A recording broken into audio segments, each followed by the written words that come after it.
¿Recibieron sus notas para la prédica de esta mañana? Muy bien, si alguien no recibió, ahí están los hermanos encargados, ahí no recibió, alcen su mano, ahí le van a dar ellos gentilmente ya las notas para la prédica de esta mañana. Tenga su lápiz, su lapicero a la mano, siempre listo para tomar sus apuntes. ¿Han notado que junto con la hojita de esta mañana viene esta hojita extra en el medio? Es una fotocopia que hemos sacado de una sección en que está en la Biblia de Estudio MacArthur. Está en la introducción al libro de Colosenses. Así que no tengo que decirle ni número de la página. Si usted tiene la Biblia MacArthur, usted busca la introducción a Colosenses y usted va a encontrar este artículo ahí en la introducción. Yo les hablé de esto el domingo pasado. Les hablé sobre este artículo que se titula Las glorias de Cristo. Así que como sé que muchos de ustedes no tienen la Biblia MacArthur, le sacamos copia, lo hemos ampliado, por eso que está un poquito borroso, y le hemos fotocopiado para que ustedes puedan leerlo, tenerlo en casa, y ustedes puedan ver todo. Esto es todo un resumen de todo lo que la Biblia enseña sobre Jesucristo. Así que léalo. Hermano, Jesucristo es la persona principal en la Biblia. Toda la Biblia habla de Jesucristo. No en vano, por eso dice que Él es el verbo de Dios, ¿verdad que sí? Y queriendo hacer una comparación con cuestiones gramaticales, diríamos, el verbo es la parte más importante de la oración. Sin el verbo no existe oración. Sin el verbo una idea no tiene actividad, no tiene sentido. Entonces lo mismo es la Biblia. La Biblia sin Jesucristo no tiene nada. Por eso Jesucristo es el centro de la Biblia. Y usted puede leer aquí las glorias de Cristo en la Biblia, léalo, pero bueno, ahorita no lo lea, ¿ya? Llévelo a casa, por eso se le he dado para que usted lo lleve a casita y en caso usted lo pueda leer ese artículo. Ok, correcto. Hoy día vamos a ver nuestro tema número 2 de la serie de Colosenses completos en Cristo. Y nuestro tema número 2 lleva por título El misterio, Cristo en usted. ¿A usted le gustan los misterios o no? A mí me encantan, sobre todo cuando estoy leyendo un libro y en el libro me comienza a presentar un misterio y uno comienza a pensar cómo resulta esto. Y muchas veces en los libros y en las historias no todo resulta como uno lo pensaba que era al comienzo. Pero los misterios son interesantes. Abra su Biblia en Colosenses, vamos a leer capítulo 1, versículo 15 al 29, o sea, lo que resta de Colosenses capítulo 1, porque el domingo pasado hicimos nuestro estudio, los primeros 14 versículos del capítulo 1. Hoy vamos a ver del versículo 15 hasta el 29, por favor. Colosenses 1, 15 al 29. Colosenses 1, 15 al 29 dice así la palabra del Señor, dice así. Él es la imagen del Dios invisible, el primogénito de toda creación, porque en Él fueron creadas todas las cosas, las que hay en los cielos y las que hay en la tierra, visibles e invisibles, sean tronos, sean dominios, sean principados, sean potestades, todo fue creado por medio de Él y para Él. Y Él es antes de todas las cosas y todas las cosas en Él subsisten. Y Él es la cabeza del cuerpo que es la iglesia.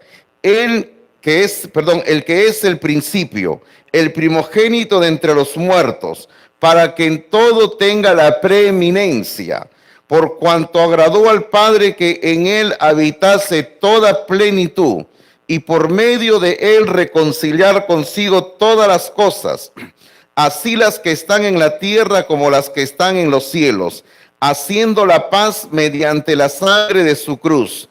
Y a vosotros también que erais en otro tiempo extraños y enemigos en vuestra mente, haciendo malas obras, ahora os ha reconciliado en su cuerpo de carne por medio de la muerte, para presentaros santos y sin mancha e irreprensibles delante de Él, si en verdad permanecéis fundados y firmes en la fe y sin moveros de la esperanza del evangelio que habéis oído, el cual se predica en toda la creación que está debajo del cielo, del cual yo, Pablo, fui hecho ministro. Versículo 24.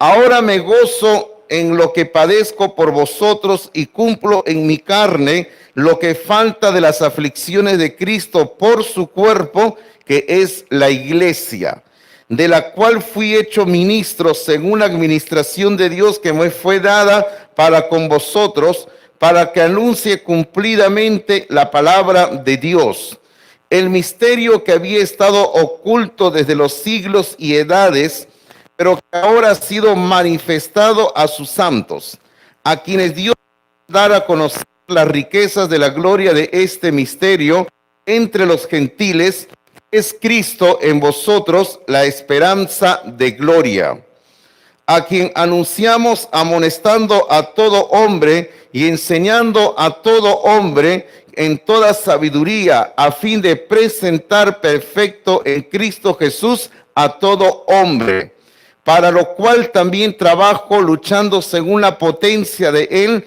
la cual actúa poderosamente en mí. Muy bien, ahora sí. Entonces, el tema de esta mañana es el misterio Cristo en usted. Este es el misterio según la Biblia. Este pasaje que acabamos de leer, el versículo 15 hasta el versículo 29, nos da una de las revelaciones más sublimes y sin igual de la persona del Señor Jesucristo. Aquí, si usted lo ha leído de una manera bien tranquila, quizás no lo ha hecho ahora esta mañana porque lo hemos leído rápido, pero si usted lo lee de una manera tranquila, usted va a ver cuánto se habla de Jesucristo en este pasaje. Y hermanos, hay mucho por hablar ahí sobre Jesucristo. Por eso, lo primero que está en sus notas dice, y lo primero que vamos a ver esta mañana es el maravilloso Jesús, porque Jesucristo es maravilloso, un Dios sin igual. No existe otro Dios en este universo, un Dios sin igual. Y vamos a ver esta mañana, según nuestras notas, 4 maravillas en cuanto a la persona de Jesús. Maravilla número 1, lo que Jesucristo es en sí mismo. En el versículo número 15 dice, Él es la imagen del Dios invisible. Entonces ya se da cuenta usted lo que tiene que colocar ahí, ¿verdad? La imagen del Dios invisible. Hermanos, esto tiene que ver con la esencia de Jesucristo como Dios. La palabra imagen viene de una palabra griega que quiere decir eikon. Y la palabra eikon del idioma griego habla de una manifestación perfecta. En este caso, está hablando de una manifestación perfecta de Dios en la persona de Jesucristo. La palabra de Dios nos dice en el libro de Hebreos capítulo 11 que Moisés se sostuvo bien como viendo al invisible. El invisible es Dios. El invisible, Dios se ha hecho visible en la persona de Jesucristo. Por eso es que este versículo 15 dice del Dios invisible. O sea, ¿cómo conocerlo a Dios? A través de Jesucristo. Usted recuerde que Jesucristo mismo le dijo a sus apóstoles, el que me ha visto a mí, ha visto al Padre. El que me ha visto a mí, ha visto al Padre. Jesucristo se reveló a nosotros y Juan, en su libro de Juan, en el Evangelio de San Juan, él comienza diciendo algo que estaba yo mencionando. Él dijo, no, en el principio era el verbo. Y el verbo, hermanos, dentro de la cultura griega, porque recuerde usted que esa era la cultura imperante en esa época, el verbo era una idea abstracta, era algo que decía, algo que está por ahí flotando en el universo, algo que no se sabe qué es. Ese es el griego, el verbo decía. Pero Juan, cuando habla del verbo, no está hablando de una idea abstracta, está hablando de una persona, Dios haciéndose carne. Porque Juan luego dice, y aquel verbo se hizo carne y habitó entre nosotros. Está hablando de Jesucristo. Y todavía para saltearnos en el asunto, en el último libro de la Biblia dice que Jesucristo es el verbo de Dios, que viene a esta tierra algún día para reinar, para establecer su reino. Cuando aquí dice que Él es la imagen del Dios invisible, podríamos decirlo también de otra manera. Jesucristo es el retrato de Dios en este mundo. Y otra vez volvemos a lo mismo. ¿Usted quiere conocer a Dios que es invisible? tiene que conocer a Jesucristo. No hay otra manera. Por eso que Jesucristo dijo, el que me ha visto a mí, ha visto al Padre. Así que si usted quiere verlo al Padre, ve a Jesucristo. Ok, seguimos. La maravilla número 1 de Cristo, entonces, que primero Él es la imagen del Dios invisible. Luego, según el versículo 19, Él es toda la plenitud de Dios, toda la plenitud de Dios. Porque el versículo 19 dice, por cuanto agradó al Padre que en Él habitase toda plenitud. Le agradó al Padre, dice aquí la palabra de Dios, que en Cristo habitase toda la plenitud. Jesucristo es la revelación completa de Dios. Eso quiere decir plenitud, algo completo, algo total. Jesucristo es la revelación completa de Dios y no hace falta nada más fuera de Jesucristo.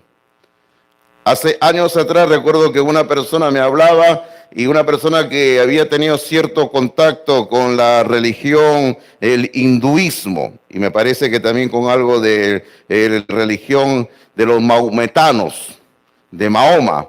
Y esta persona me decía, ¿no será, pastor Hidalgo, de que lo que no se ha revelado en la Biblia sobre Jesucristo, sobre Dios, Dios lo haya revelado a través de Mahoma, Alá, y también en la religión hindú, en el hinduismo? Y yo le dije, estás totalmente equivocado, falso completamente. La única revelación que existe de Dios en este planeta Tierra y en el universo es de Dios en Jesucristo. Y la revelación de Jesucristo se encuentra en la Biblia, no en otro libro. Yo sé que la religión maometana tiene su propio libro, el Corán, pero eso no es palabra de Dios, por si acaso. Yo sé que el hinduismo tiene sus propios libros, en plural, tampoco es palabra de Dios. Si quisiéramos seguir haciendo la lista, diríamos, por ejemplo, algo más cerca de nosotros. Digamos, los mormones con su libro de Mormón.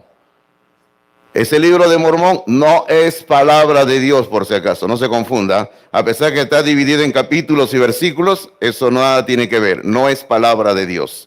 La única revelación de Dios para el hombre es la Biblia. Fuera de la Biblia no hay más. Usted quiere conocer a Dios, la Biblia en la persona de Jesucristo. Por eso toda la plenitud de Dios ha sido revelado en la persona de Jesucristo. Jesús es Dios plenamente manifestado en la carne. Por eso es que en el capítulo 2 de este libro, en el versículo 9, mire, recuerde la palabra plenitud, la palabra plenitud. En el 2:9 dice, porque en Él, o sea, en Cristo, habita corporalmente toda la plenitud de la deidad. ¿Qué quiere decir eso?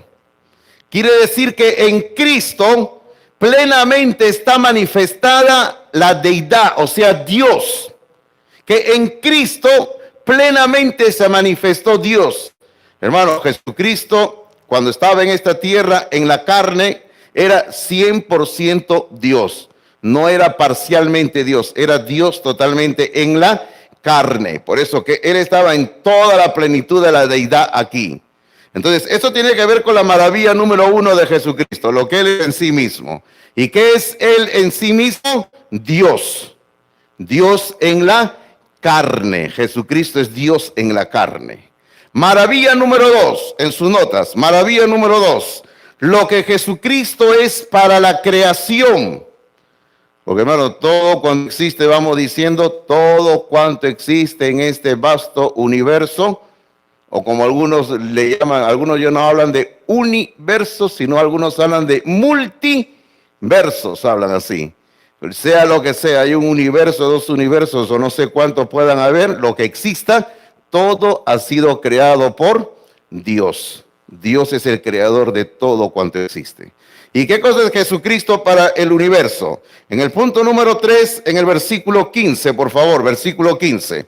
El versículo 15, capítulo 1, por si acaso, versículo número 15, dice, Él es la imagen del Dios invisible. Y la segunda parte del versículo que dice, el primogénito de toda creación. Así que en su nota, ¿qué va a poner? El primogénito. Ok, todos entendemos lo que quiere decir la palabra primogénito, ¿verdad? La palabra primogénito nos hace ver, siempre en nuestra mente viene al hijo o la hija mayor. El que primero nació en la familia. Ese es el primogénito o la primogénita. Esa es la primera persona que nació en la familia. Ok, correcto. Entonces, vamos entendiendo este asunto. Ahora, primero vamos a explicar un poquito este asunto. ¿A qué se refiere cuando aquí habla del primogénito? Porque hay una secta en nuestro medio que se llama los Testigos de Jehová y que creo que habrán tocado alguna vez la puerta de su domicilio. ¿Le han tocado la puerta o no? Han tocado. Una vez vinieron hasta acá todavía, acá a la iglesia, ¿no? Y yo le dije, señor, usted no dan leído el letrero, no les da vergüenza venir acá a molestar, le digo, ¿no? Sí, terrible, pues, ¿no? Y de ahí nunca más regresaron cuando salió el pastor Hidalgo con su cara tan alegre que tiene, pues, ¿no? Pero, hermanos, estos señores, los testigos, entre otras cosas, enseñan que cuando acá se dice primogénito, acá dice primogénito, ellos dicen, esto quiere decir primogénito de toda la creación, quiere decir que Cristo es el primero en haber sido creado. Ojo con lo que estoy diciendo, ¿eh? Lo que ellos dicen, yo estoy repitiendo lo que ellos dicen. Ellos dicen, los testigos dicen que esta expresión, el primogénito de toda la creación, quiere decir el primero en haber sido creado. ¿Usted qué dice? ¿Cierto o falso? Falso. Porque Jesucristo no ha sido creado. Jesucristo es Dios. Y Dios es eterno. Y Dios es antes de la creación. Y si toda la creación dejara de existir, Dios seguiría existiendo. Dios es Dios. Entonces, ¿cómo se tiene que entender la expresión el primogénito de toda creación? Otra vez, para entender el asunto en la Biblia, tenemos que zambullirnos un poco en la cultura de la época, porque esto fue escrito hace 2000 años atrás. Y cuando se hablaba de primogénito, se hablaba básicamente en dos sentidos. Número uno, el superior. Así se hablaba en ese sentido, superior. El que tenía autoridad. Porque eso es lo que se hace, ¿verdad? El superior, el que tiene autoridad. Cuando mi padre y mi madre salían de casa, dejaban a mi hermano mayor encargado y decían, él es el primero, él es el que tiene autoridad. Claro que al final nadie le hacía caso a mi hermano, ¿no? Pobrecito, ¿no? Todos se pasaban encima de mi hermano, pero él era el que tenía la autoridad, él era el superior. Segundo sentido, heredero. Porque siempre se decía en la cultura antigua que el heredero universal era el primogénito. A los demás hijos, en aquella cultura se les daba algo, pero no es como hoy en día se acostumbra a hacer. Usted tiene 3, 5 hijos y la herencia se reparte en forma proporcional, ¿verdad? Igual para todos. Pero antiguamente no era así, ¿ah? Estamos hablando hace 2000 años atrás, cuando se escribió esto. El heredero de todo era el primogénito. O sea que aquí cuando se está hablando que Él es el primogénito de toda creación, tiene esos dos sentidos. Él es el que tiene autoridad sobre todo y Él es el heredero de toda la creación. Y dentro de un momento vamos a entender por qué Él es el heredero de toda la creación, queridos hermanos. Ahora, número 4, aquí vamos a entender el asunto. Número 4, seguimos hablando de la relación con Cristo, de Cristo con la creación. Miren, el número 4 dice, la creación fue hecha por Él. Aquí son varias palabras, escuche bien, repito. La creación fue hecha por Él, para Él, y se sostiene por medio de Él. Son 3 palabras, por, para y medio. Todo fue hecho por Él, para Él y por medio de Él. Eso es lo que enseña la palabra de Dios en los versículos 16 y 17. Ahora usted entiende ahora por qué Él es el primogénito. Porque todo fue hecho para Él. Es como que usted tuviera un hijo único o una hija única, vamos a decir. Si usted tiene un hijo o una hija única, usted llega a tener una empresa, usted construye una casa Y todo lo que usted está haciendo es para su único hijo, su única hija, ¿verdad? Así ha sido Dios. Dios ha hecho todo el universo solo para su único hijo, Jesucristo. Para él lo hizo. ¿Qué dice versículos 16 y 17? Versículo 16 dice, porque en él fueron creadas todas las cosas. Y permítame insistir en esto. Dice, porque en él fueron creadas todas las cosas, las que hay en los cielos y las que hay en la tierra, visibles e invisibles, sean tronos, sean dominios, sean principados, sean potestades. Todo fue creado por medio de él y para él. Lo que estábamos diciendo, por medio de él y para él. Y él es antes de todas las cosas, y todas las cosas en él subsisten. En esencia, esto es lo mismo que dice, y anote ahí la cita, por favor, Juan 1:3. En esencia, esto es lo mismo que dice Juan 1:3. Porque en Juan 1:3 dice, todas las cosas por él fueron hechas. Y sin él, nada de lo que ha sido hecho fue hecho. Así dice la palabra de Dios. Ahora, ahí en el punto 5 yo he puesto algo que dice, que le voy a mencionar 4 verdades sobre la creación. Recuerda Jesucristo, que tiene que ver con la creación. Verdad número 1, escriba ahí. Cristo creó el universo. Cristo creó el universo. Nosotros estamos descartando de plano con esta afirmación, sin entrar en detalle porque no es el momento, lo que se llama la teoría de la evolución. La evolución es una simple idea humana que para nosotros no tiene asidero en la Biblia. Y si se dice que tiene cierta base en la ciencia, es a causa de un mal entendimiento de lo que Dios tiene en la creación. Entonces, el hombre es el que ha tergiversado todo lo que existe. Cristo creó el universo. En alguna otra ocasión vamos a hablar de la creación, pero ahora no podemos hablar mucho sobre esto. Número 2, verdad número 2. Cristo creó a los ángeles. Por eso es que en el versículo 16, que hemos leído, dice que Él creó las cosas visibles e invisibles. Sean tronos, sean dominios, sean principados, sean potestades, dice. Todo fue creado por medio de Él y para Él. Cristo ha creado a los ángeles. Todos los ángeles han sido creados por Cristo Jesús. Los ángeles, los arcángeles, los querubines, los serafines, todo ha sido creado por Cristo Jesús. Verdad número 3. Cristo creó todo lo que tiene vida. Cristo creó todo lo que tiene vida. Todo lo que tiene vida en este planeta Tierra y en este universo. Si hay vida en otro planeta, yo no lo sé. Cristo lo ha creado. Y ya que estamos mencionando vida en otro planeta, siempre me preguntan, pastor, ¿y si hay vida en otro planeta? ¿Qué cosa sería esto?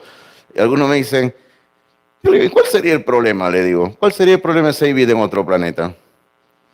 ¿Acaso si hubiera vida en otro planeta va en contra de la Biblia? No, señores, no va en contra. Porque ninguna parte de la Biblia dice que solamente en la tierra hay vida. No dice ninguna parte de la Biblia, en otro planeta no existe vida. No dice eso nunca.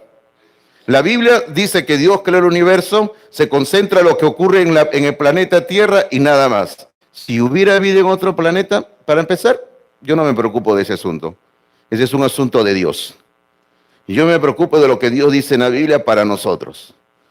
Entonces, no tenemos que andar preocupándonos. Si algún día hubiera vida en otro planeta, será así, pues, ¿no? Si es que hubiera vida, Dios la creó también.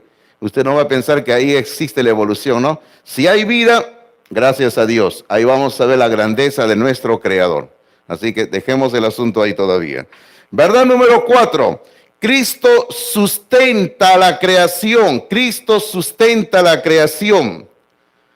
Cuando yo tenía 14 años de edad me compré un comentario chiquito del Nuevo Testamento, que hasta el día de hoy lo tengo. Mire cuántos años, un comentario chiquito, que cuando hablaba de Colosenses en el comentario, explicaba que Cristo era el Cristo cósmico. Y yo no entendía muy bien el asunto a los 14 años de edad, qué cosa quiere decir el Cristo cósmico. Pero ahora lo entiendo. Cristo, al decir que Cristo es el Cristo cósmico, justamente quiere decir lo que acá se dice en el versículo 17, ¿no? Dice, todas las cosas en Él subsisten. Todas las cosas en Él subsisten. Ahora, si usted tiene otra traducción de la Biblia, por decir la NTV, la Nueva Traducción Viviente, esa frase del versículo 17, todas las cosas en Él subsisten, dice, y mantiene unida toda la creación. Así dice. Y mantiene unida toda la creación. ¿A qué se refiere eso? Yo no soy un científico experto en este asunto. Pero usted sabe que toda la creación se compone de átomos, moléculas y todo ese asunto, ¿verdad? Es algo que todos tenemos una idea y hemos oído hablar. Pero esas unidades tan pequeñas tienen que mantenerse unidas. Porque si no se mantienen unidas, habría una catástrofe. Justamente por eso ocurre la explosión atómica. Porque viene, explota y todo se dispersa. Entonces, para que se mantengan unidas esas moléculas y esos átomos, hermanos míos, tiene que haber un algo. Y ese algo que mantiene unidas esas pequeñas unidades que todos los creados tienen, solamente es Jesucristo, hermanos. Solamente Jesucristo puede mantener todo el universo unido. Por eso dice, Él subsiste, Él mantiene unido todo el universo, todo lo creado. Qué hermoso, ¿verdad? Ahora, maravilla número 3. Maravilla número 3. Lo que Jesucristo es para la iglesia. Y dicho sea de paso, los miércoles estamos estudiando doctrina, hermanos. Ya hemos avanzado regular con el curso de doctrina. El curso de doctrina siempre me preguntan y siempre ando diciendo, no es un curso a puertas cerradas los miércoles, es el culto de los miércoles que estamos enseñando doctrina. La puerta está abierta para todos. Está abierta la puerta para todos los que quieran aprender doctrina. Estamos recién en la lección número 6 justamente sobre la iglesia. Todavía nos falta otro tanto, quizás otras 5 lecciones más. O sea, tenemos todavía para varios meses. Yo le animo, venga los miércoles para que aprenda doctrina. Entonces, vamos a ver Jesucristo con la iglesia. ¿Qué dice versículo 18? Versículo 18 dice, y Él es la cabeza del cuerpo que es la iglesia. Él que es el principio, el primogénito de entre los muertos, para que en todo tenga la preeminencia. Bueno, acá se nos están diciendo 3 cosas sobre Jesucristo en relación a la iglesia. Lo primero que se nos dice que Él es la cabeza. Él es la cabeza. Ahora, ¿qué cosa quiere decir la cabeza? Que Él es el que tiene la autoridad, que Él es el que dirige la iglesia, Él es el que guía la iglesia y todo lo demás. Algunos siempre me dicen, pastor, usted es la cabeza de la iglesia. No, señor, yo no soy la cabeza de la iglesia. La cabeza de la iglesia es Jesucristo. Hermano, pero a veces el cuerpo, porque la iglesia es el cuerpo, a veces el cuerpo anda o quiere andar sin la cabeza. Y cuando el cuerpo anda sin la cabeza, sin Jesucristo, comete desastres y medio y hace lo que quiere. Es por eso que el cuerpo tiene que someterse a la cabeza, que es Cristo Jesús. Hermano, necesitamos entender que Cristo dirige la iglesia. Y cuando Cristo dirige a la iglesia local en cada lugar, porque cada iglesia es el cuerpo de Cristo, Él a cada iglesia le pone el sentir, lo que debe de hacer y lo que no debe de hacer. Es por eso que, hermano, yo le decía hace algunas semanas, le decía, ¿no? Cada iglesia local tiene su propia personalidad, cada iglesia tiene sus propias características y no podemos andar comparando las iglesias, porque eso sería como andar comparando a los seres humanos. Cada ser humano tiene su personalidad, su carácter y no podemos compararlo. Nos parecemos todos, ¿verdad? Pero no somos exactamente iguales, cada uno es diferente. Y como le decía, y para que usted vea, hacemos una prueba si quiere algún día. Por ejemplo, venimos al templo todos el domingo, estamos acá, nos aguantamos un par de horas, ¿no? Qué felices somos un par de horas juntos así, ¿no? Pero a ver, cerremos la puerta y nadie sale durante 48 horas de acá. Se acabó la hermandad en Cristo ahí. Porque cada uno tiene su propio carácter. Cada uno es diferente del otro. Así es, cada iglesia es diferente y tenemos que someternos a la cabeza. Cristo es la cabeza de la iglesia y gloria a Dios por eso. Ok, lo segundo que le quiero decir sobre la iglesia, que Él es la fuente de vida. Él es la fuente de vida. ¿Por qué es la fuente de vida? Porque el versículo 18 que acabamos de leer, a la mitad más o menos dice así: Él que es el principio, el primogénito de entre los muertos. Mira, dice, Él es el principio, el motor, el que le da fuerza, el motor, el principio, el que genera la energía. Cristo es el que genera la energía en la iglesia. Y luego dice que Él es el primogénito de entre los muertos, porque Cristo ha sido el primero en resucitar para nunca más volver a morir. Yo recuerdo que en una ocasión yo decía algo de esto, decía, Él es el que ha resucitado, el primero de la resurrección para nunca más volver a morir. Y alguien no había escuchado bien y después me trató de corregir, me decía, pero pastor, también resucitaron otros, por ejemplo Lázaro y otros. Sí, le digo, pero todos los que resucitaron antes de Jesús volvieron a morir. Pero Cristo es el primero en resucitar para nunca más volver a morir. Por eso dice aquí, el primogénito de entre los muertos. Lo tercero que queremos decir sobre Cristo en relación a la iglesia, Él es el Señor. Él es el Señor. Porque la última parte del versículo 18, dice, para que en todo tenga la preeminencia. La preeminencia. ¿Qué quiere decir preeminencia? La preeminencia quiere decir autoridad. Preeminencia quiere decir señorío. Preeminencia quiere decir control total y absoluto. Hermano, Cristo tiene que tener la preeminencia. Dice, para que en todo tenga la preeminencia. Usted sabe que cuando nosotros estudiamos la Biblia, siempre hablamos de dos creaciones. Yo no sé si usted sabía de eso. Hablamos de la creación antigua y de la nueva creación. Vaya captando la idea. La creación antigua, ¿cuál es? Todo el universo, todo lo material, es lo que Dios creó. Cristo tiene derecho a tener autoridad sobre toda la creación antigua, sobre el universo. ¿Y cuál es la nueva creación? Pues recuerde lo que dice 2 Corintios 5:17. Si alguno está en Cristo, nueva. ¿Y qué cosa quiere decir la palabra criatura? Creación. Creación. Si usted lo busca en otras Biblias, en otras traducciones, va a ver que no aparece ahí la palabra criatura, sino la palabra creación.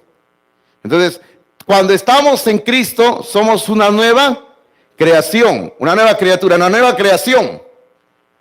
Así que por eso Cristo tiene derecho a tener la preeminencia, el control sobre la antigua creación de este universo y sobre la nueva creación que es la iglesia. Por eso dice ahí, para que en todo tenga la preeminencia. Cristo tiene derecho a ser adorado y obedecido, queridos hermanos. Por eso es que nosotros no tenemos que adorar a nadie más, ¿verdad? No tenemos que adorar santos, vírgenes, ni nada. El único que se merece toda la honra y la gloria es Jesucristo. Nadie más. Maravilla número 4. Maravilla número 4. Lo que Jesucristo es para todas las cosas. ¿Qué cosa es Jesucristo para todas las cosas? Porque si usted echa una miradita haciendo un pequeño repaso, la maravilla número 1 es lo que Jesucristo es en sí mismo. ¿Qué cosa es Jesucristo en sí mismo? Dios hecho hombre. Maravilla número 2, lo que Jesucristo es para la creación, lo que tiene que ver para todo lo que existe. Maravilla número 3, lo que Jesucristo es para la iglesia. Acabamos de verlo, Él es la cabeza, Él es la fuente de la vida, Él es el Señor. Y maravilla número 4, lo que Jesucristo es para todas las cosas. Versículo número 20, por favor. Versículo número 20 dice, y por medio de Él, reconciliar consigo. Aquí hay una expresión un poquito difícil de entender si no hemos leído el versículo 19. Dice, y por medio de Él reconciliar consigo todas las cosas. Consigo. ¿Quién es el consigo? Si usted lee el versículo 19, se va a dar cuenta automáticamente que se está hablando del Padre. En el versículo 19, ¿verdad? El Padre. Entonces, cuando en el versículo 20 dice, y por medio de él reconciliar consigo todas las cosas, ese consigo se refiere al Padre, que el Padre ha buscado reconciliar consigo todas las cosas. Luego sigue diciendo el versículo 19, 20 dice, por medio de él reconciliar consigo todas las cosas, así las que están en la tierra como las que están en los cielos, haciendo la paz mediante la sangre de su cruz. Y aquí también decimos tres cosas en cuanto a qué es lo que Cristo tiene para todas las cosas, a cómo se relaciona Cristo con todas las cosas. Lo primero, ¿cuál es el objetivo de Dios? Y escríbalo ahí la palabra que hemos estado repitiendo. Reconciliar. Reconciliar. Ese es el objetivo de Dios. Todo el universo ha sido dañado por el pecado. Todo el universo ha sido dañado por el pecado. El pecado no solo ha dañado al hombre y a la mujer, el pecado ha dañado a todo el universo. Por eso es que en Romanos capítulo 8, versículo 19 en adelante dice que toda la creación gime a una, buscando una liberación. Todo el universo ha sido dañado por el pecado. El hombre peca porque está dañado por el pecado. Dios no lo creó así. Luego, lo segundo, número 10. ¿Cuál es el medio de Dios para lograr esta reconciliación? El mismo versículo 20 dice que es Jesús. Es Jesús. Dice claramente, haciendo la paz mediante la sangre de su cruz. Está hablando de Jesús. Jesús y su cruz. Jesús y lo que hizo en la cruz.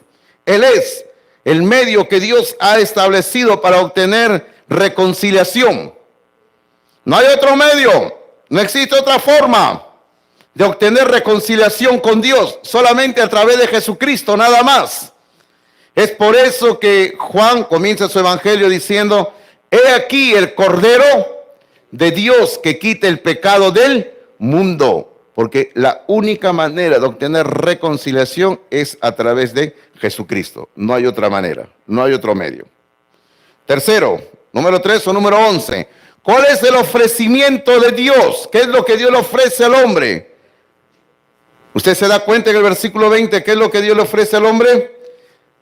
Dice, haciendo la paz, paz, paz, paz. Exactamente, paz. Lo que Dios le ofrece al hombre es paz. Mire usted, ¿cuál es el objetivo de Dios? En el punto 9, reconciliación. Punto 10, ¿cuál es el medio de Dios para ser reconciliados? Jesucristo y su cruz. ¿Y cuál es el ofrecimiento de Dios? ¿Qué es lo que Dios le ofrece al hombre? Paz. Porque el hombre y Dios están en conflicto, hay guerra. Hay pelea por causa del pecado. Mire, yo le voy a leer un versículo del Antiguo Testamento a ver si usted sabe dónde está. Escuchen lo que dice el versículo. Venid luego, dice Jehová, y estemos a cuenta. El versículo continúa, pero permítame leerlo hasta ahí nada más, ¿ya? Venid luego, dice Jehová, y estemos a cuenta. Yo escuché que alguien dijo Isaías, estamos en Isaías. Sí, Isaías tiene 66 capítulos. Capítulo 1, versículo 18, muy bien. Así dice en Isaías 1:18. Dice, venid luego, dice Jehová, y estemos a cuenta. Esa expresión donde Dios invita, donde Dios dice, venid luego, vengan.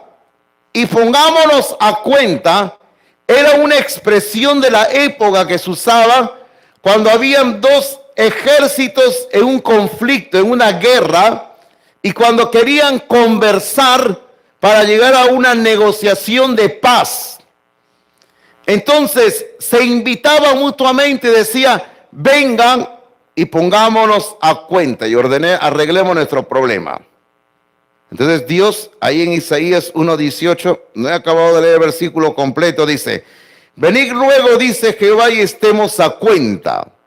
Si vuestros pecados fueren como la grana, como la nieve serán emblanquecidos. Si fueren rojos como el carmesí, vendrán a ser como blanca lana. O sea, Dios ofrece perdón. Dios ofrece sentarnos a la mesa de las negociaciones y llegar a un tratado de paz con Él. Porque esa es la idea, paz, paz. Es por eso que Pablo dice en Romanos 5:1, dice, justificados pues por la fe, tenemos paz para con Dios. ¿Y qué más dice? A ver, ¿qué más dice? ¿Lo sabe o no lo sabe? Lo repito.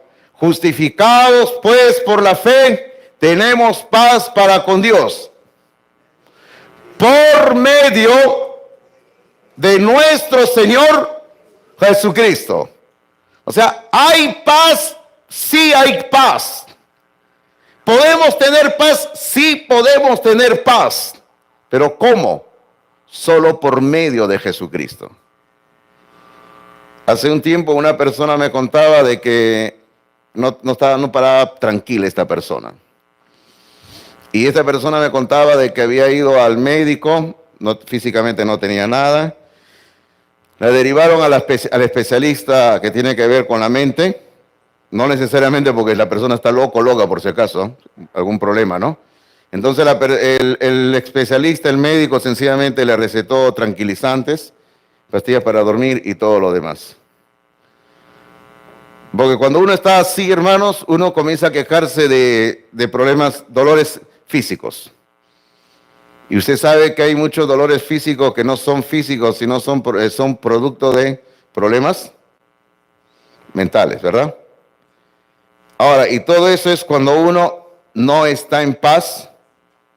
Escuche bien, cuando nos vienen ciertos dolores y ciertos problemitas en nuestro organismo, que a la larga no son nada, sino todo es producto de que tenemos un problema con nosotros mismos, no hay paz con nosotros mismos y no hay paz con Dios. ¿Sabe por qué? Porque hay algo de pecado. Porque el pecado es lo que malogra nuestra comunión con Dios. El pecado malogra nuestra comunión con los demás. Y el pecado malogra nuestra tranquilidad personal, privada. Y cuando uno está así, entonces uno tiene un problema bien grave en su corazón, ¿verdad? Hace poco yo estaba leyendo y aprendí algo nuevo en estos últimos días, donde decía de que a veces, no siempre por si acaso, pero muchas veces decía un doctor cristiano que cuando la gente se queja de dolores en el corazón, muchas veces es por eso, por el pecado. Porque hay pecado inconfeso en su vida, no han arreglado el asunto con Dios como debe de ser arreglado.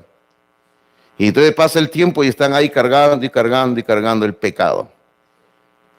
La única manera de encontrar paz es a través de Jesucristo. No hay otra manera. Yo personalmente no conozco otra manera. Solo a través de Jesucristo. La segunda parte del sermón en su hoja dice, ¿cuál es el misterio de Dios? Dice, el misterio de Dios es este. Y mire, lo vamos a leer así de corrido, ¿ya? El misterio de Dios es este. Sígame con la lectura, dice. O sea, sígame solamente mirando, no repitiendo. Yo leo, dice. Que aquel que es la imagen visible del Dios invisible. Que aquel en quien toda la plenitud de la deidad mora. Que aquel en quien está la residencia viviente de la Trinidad. Que aquel en quien la eternidad vive, respira y tiene su ser. Que aquel quien es antes del tiempo, el que es el alfa y el omega, el principio y fin. El primogénito del universo creado, quien resucitó de la muerte para nunca morir. El conquistador de la muerte, el pecado y la tumba. El creador, salvador, redentor y perdonador. Aquel que sostiene toda la creación en sí mismo.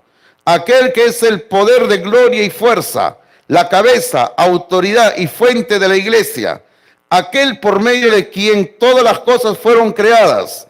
Aquel en quien todas las cosas encuentran su significado.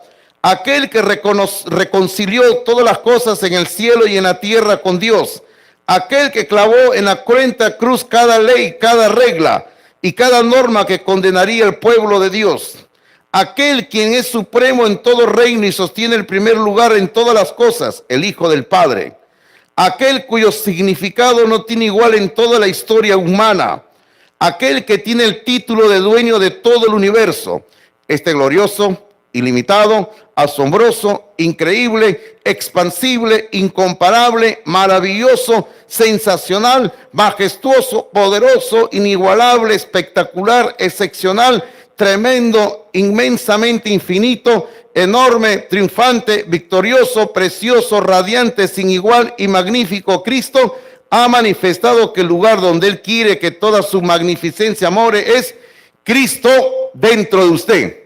Amén. Ese es Cristo, ¿verdad? Ese es Cristo. Y todo lo que he leído queda corto, hermano, para describir la grandeza de Jesucristo. Él es Cristo. Ese es Jesucristo. En este mismo capítulo de Colosenses, en el versículo 27, por favor. En el versículo 27. Acá está lo que dice Colosenses, lo que estamos hablando, Cristo en usted. Colosenses 1:27 dice: a quienes Dios quiso dar a conocer las riquezas de la gloria de este misterio entre los gentiles, que es Cristo en vosotros. Cristo en vosotros. ¿Qué quiere decir Cristo en vosotros? Cristo en nosotros. Personalícelo. Cristo en mí. Cristo en mí. Es lo mismo que dice Juan 1:12, que creo que lo sabemos de memoria.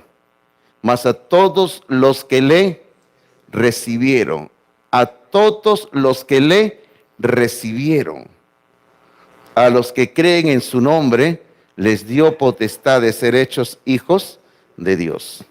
A todos los que le recibieron, a todos los que lo aceptaron. Hace algunos años se ha levantado aquí en el Perú unas ideas medias raras así que va contra la Biblia, ¿no? Y una de las ideas raras que hay gente que se encarga de entrar a las iglesias, lo ponen en internet y andan circulando, y por acá también han llegado, por si acaso, ¿no? Una de las ideas raras es que dicen, ¿dónde dice la Biblia recibe a Cristo? Dice. O sea, condenan a las iglesias que predicamos y decimos recibe a Jesucristo en tu corazón. ¿Dónde dice? Ahí está. Para empezar, aquí tiene Colosenses 1:27 que dice Cristo en vosotros. Cristo en vosotros. Y ese en quiere decir dentro. Dentro. Cristo dentro de ustedes. Y Juan 1:12 dice, mas a todos los que le recibieron. Esa es la respuesta bíblica, entre otros versículos. La enseñanza de la Biblia es Cristo en nosotros. Y Pablo también en otra parte habla de que nuestro cuerpo es templo del Espíritu Santo. Somos templo del Espíritu Santo. Cristo, el Espíritu Santo de Dios viven en nosotros. Pero mire usted que la última parte del versículo 27 que no leímos intencionalmente, no porque estemos mutilando las escrituras, no, sino dice que es Cristo en vosotros la esperanza de gloria. La única esperanza para el ser humano es Cristo. La única esperanza para la iglesia es Cristo. La única esperanza para el Perú, si el Perú quiere salir de esta crisis que existe, es Cristo Jesús. No hay otra esperanza, queridos hermanos.